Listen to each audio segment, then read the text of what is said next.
Ito nga po pala yung araw na nagluto kami ng masarap na ginataang bilo-bilo. Dahil nga po nag-umpisa ng gawin yung construction din sa amin na mini grocery nila Bianan, ay ito na po yung naisip namin na ipamirinda para sa lahat. Bukod sa masarap na, iswak pa sa budget ng paggawa ni ring ginataang bilo-bilo. Kaya siya, tara, samahan nyo muna akong bumili sa bahay ng mga kailangan ko para din sa aming bilo-bilo. Let's go!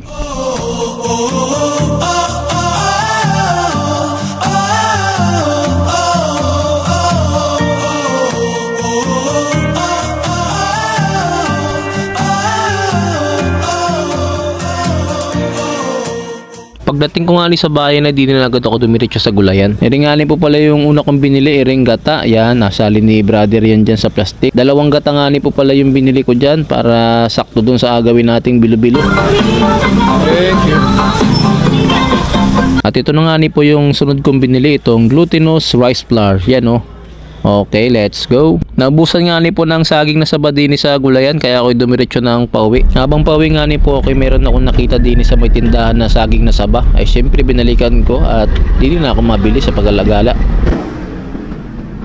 Dalawang piling na saba ng saging po yung nabili ko dyan. Bali ang pinta po dyan ay piso isa. Sobrang mura talaga ng bilihin din sa probinsya. Kaya kahit ilang araw lang ng bakasyon ay talagang nawi kami din. Pagdating ko nga sa bahay, unang sinalang ko na muna yung gata para kumulo na agad. Nabilog-bilog na din yung glutinous rice flour. Yan o. Yan. Si Aya nga palang nagbilog-bilog ng iba dyan. Yan. Yan. Pati yung mukha niya. Yan. Nilagyan niya o. Yan o. Pero yung nasa kamay niya, hindi na natin asama yan at yan ay pinaglalaro-laro na niya. Bilog-bilog. Puro ba yung puro?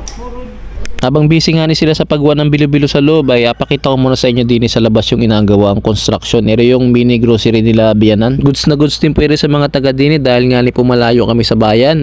Din po ay magkatayo nga po ng mini grocery ay yung malalapit po din pwede na po sila din bumili ng kanilang pangangailangan. Balik po muna tayo din sa inaluto naming bilo-bilo. Ayan, nahalo-halo na po yung gata dahil yan po ay luto na. Nalagay na rin po yung mga bilog-bilog na ring glutinous rice flour. Yan, kinamay na po para maghiwa-hiwalay at hindi magbuubo yan dyan sa gata. Ayan, nalagay na po yung mga bilog-bilog. Kung makikita po ninyo, inamekos-mekos ko na lang yan para lumambot at hindi magbuubo yung mga bilog-bilog na yan. Naglagay na din po ng isang sakong asukal. Yan, nilagay na po. Mekos-mekos again. Yan. Bukod sa saging ay maglagay din tayo ng kamote. Yan, pamparami ng laman at saka masarap talaga yan sa ginataang bilo-bilo.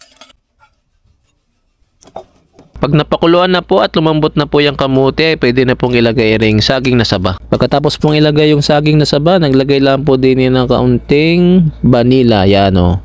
Yun, pampasarap daw yan. Tapos, imimekos-mekos yan ni insan yan hanggang sa maluto na yan. Pagkatapos nga nila po paghihintay ng ilang minuto dyan, ay luto na rin po itong ating ginataang bilo-bilo. Siyempre, bago tayo kumain, ay share muna natin yan sa ating mga insan. Let's go!